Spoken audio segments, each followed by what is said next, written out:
CBI জলদি করো, নেংটি ছেড়ে ধেড়ে ধরো। মহালয়ার আগের দিনই উত্তাল রাজপথ। রাত পেরোলেই মহালয়া, কিন্তু উৎসবের আবহেই চলছে প্রতিবাদ। তিলোত্তমার জন্য বিচার চেয়ে ফের জনগর্জন। হাইকোর্টের অনুমতি নিয়ে ফের বড় মিছিল ডাক্তারদের। কলেজ স্কোয়ার থেকে রবীন্দ্র সদন পর্যন্ত চলবে মিছিল। উৎসব আবহেও নিভছে না আন্দোলনের আগুন। এই দিন ববি গাঙ্গুলি স্ট্রিট হয়ে মিছিল সোজা চলে যাবে সেন্ট্রাল এভিনিউতে। সেখান থেকে রবীন্দ্র সদনে রানু ছায়া মঞ্চে যায় মিছিল। সেখানে ছিলেন তিলোত্তমার বাবা মাও। মিছিলে পা মেলাতে দেখা গিয়েছে বহু সাধারণ মানুষ। মিছিল থেকেই গর্জন তোলেন চিকিৎসকরা। শাসকের বিরুদ্ধে ক্ষোভ উগড়ে দিয়ে বলেন, আমাদের একটাই দাবি, তিলোত্তমার ন্যায্য বিচার। সঙ্গে থ্রেড সিন্ডিকেটের বিতর্ক। কিন্তু শাসক ভয় দেখানোর চেষ্টা করছে।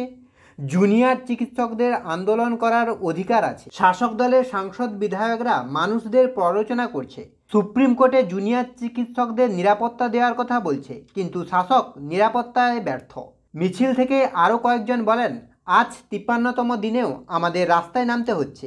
বিচার তো হয়নি, তাই আমাদের প্রতিবাদ চলছে। এই ডাক্তারদের হাতে অভিনব ব্যানার প্ল্যাকার্ড দেখা গিয়েছে। সিবিআইয়ের ধীরগতি তদন্ত নিয়েও ক্ষোভ উগড়ে দিয়েছেন অনেকেই। সিবিআই জলদি করো, নেংটি ছেড়ে ধেড়ে ধরো, এই ধরনের প্ল্যাকার্ডও দেখা গিয়েছে মিছিলের একাংশের হাতে। যারা এই কাণ্ড করেছে, যারা লুকানোর চেষ্টা করছে, তাদের সবার বিচার করা দরকার। কিন্তু এই 53তম দিনে সুবিচারের পথেও কিছুই এগানো যায়নি।